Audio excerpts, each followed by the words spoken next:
Assalamualaikum warahmatullahi wabarakatuh.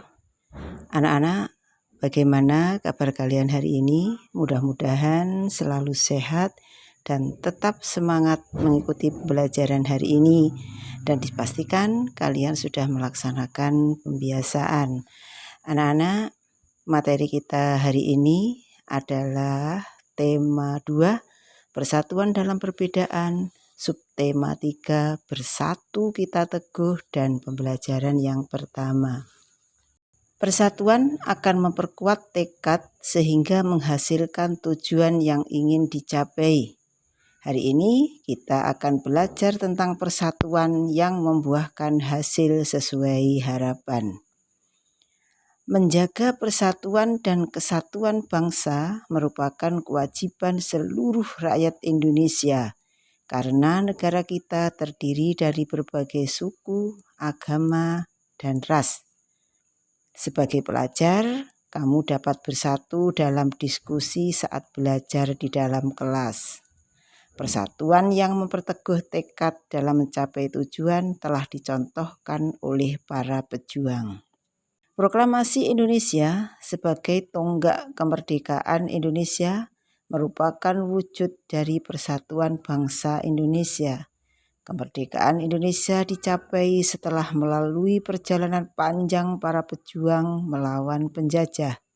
Persatuan yang kuat memperteguh tekad mereka untuk mewujudkan negara yang berdaulat, adil, dan makmur. Keteguhan hati dalam mewujudkan persatuan dapat dicontoh dari seorang pemuda di masa proklamasi kemerdekaan. Beliau adalah BM Dyah.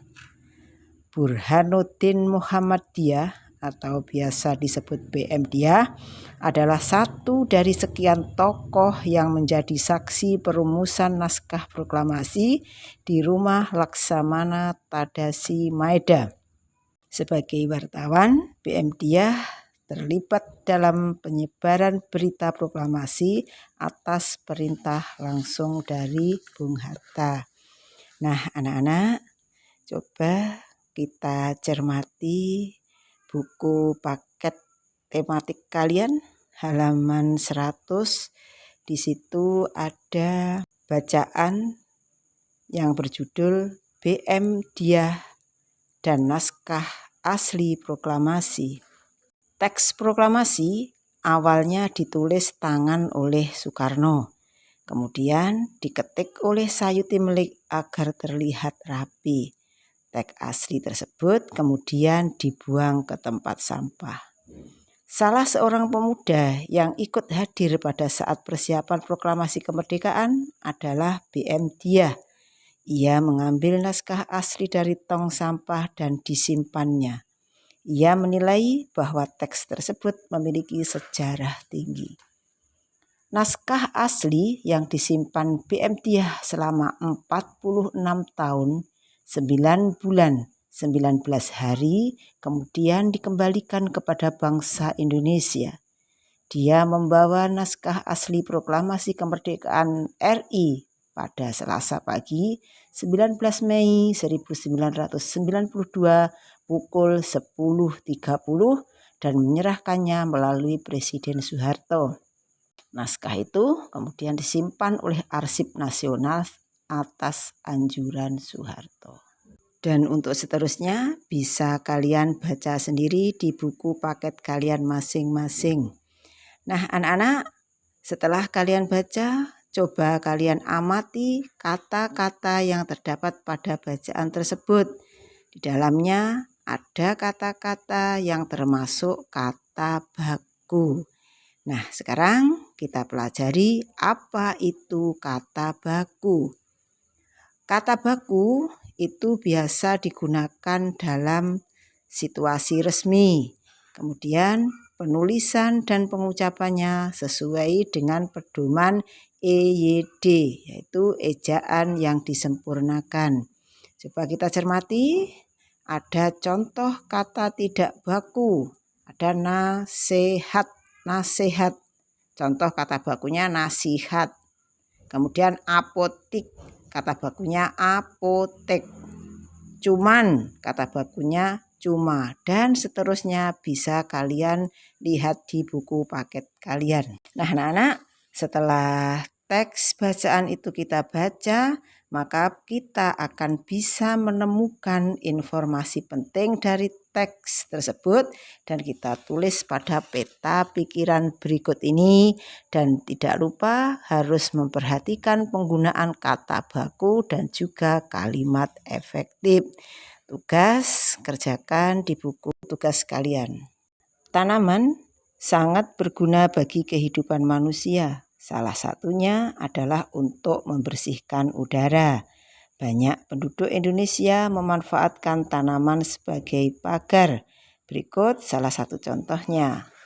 Ini adalah contoh tanaman beluntas. Tanaman beluntas itu termasuk tanaman semak. Tumbuhan ini bercabang banyak, berusuk halus, dan berbulu banyak. Beluntas dapat tumbuh di daerah kering, tanah keras, dan berbatu. Nah, anak-anak, selain tumbuhan, hewan juga banyak berguna bagi kehidupan manusia. Di antaranya ada hewan yang penghasil bahan pangan. Manusia memanfaatkan hewan untuk bahan pangan seperti dagingnya, telur, kemudian susu. Yang kedua, penghasil bahan sandang. Hewan memiliki manfaat terkait kebutuhan sandang seperti kain sutra yang berasal dari serat kepompong ulat sutra. Kemudian domba dapat menghasilkan wol. Kulit hewan seperti sapi dan kerbau dimanfaatkan dalam pembuatan jaket. Yang ketiga, sebagai penghasil bahan kerajinan.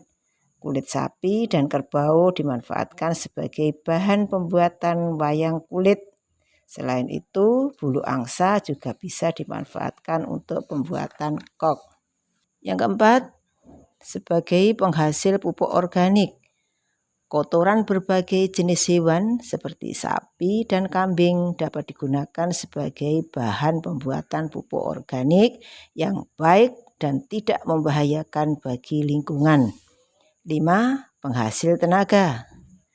Misalnya tenaga kuda yang dimanfaatkan untuk menarik delman, kemudian kerbau dimanfaatkan untuk membajak sawah.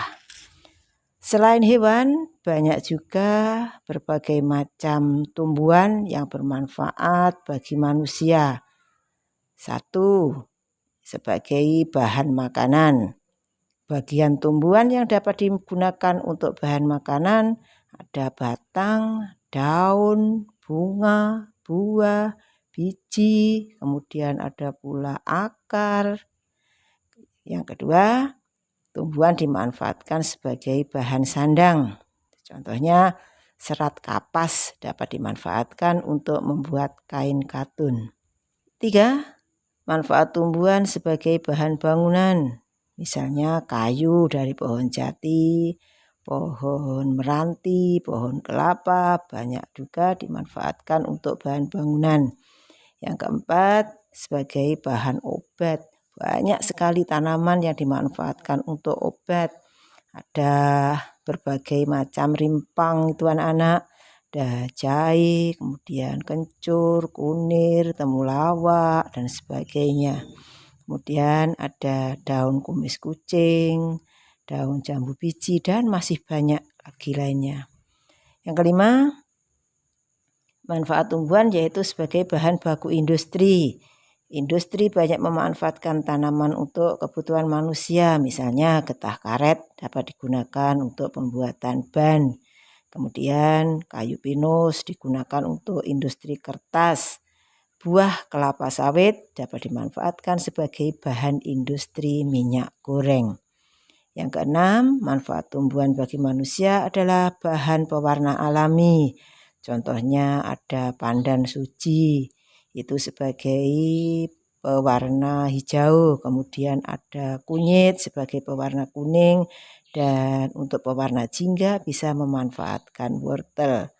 Kemudian yang ketujuh, manfaat tumbuhan ada yang digunakan untuk menjaga kualitas air. Itu contohnya seperti tanaman bakau yang dapat digunakan untuk penyaring alami dari air laut. Nah, anak-anak, setelah kalian mempelajari manfaat tumbuhan dan hewan bagi kehidupan manusia, maka kalian bisa melengkapi tabel berikut dengan mengamati lingkungan sekitar kalian.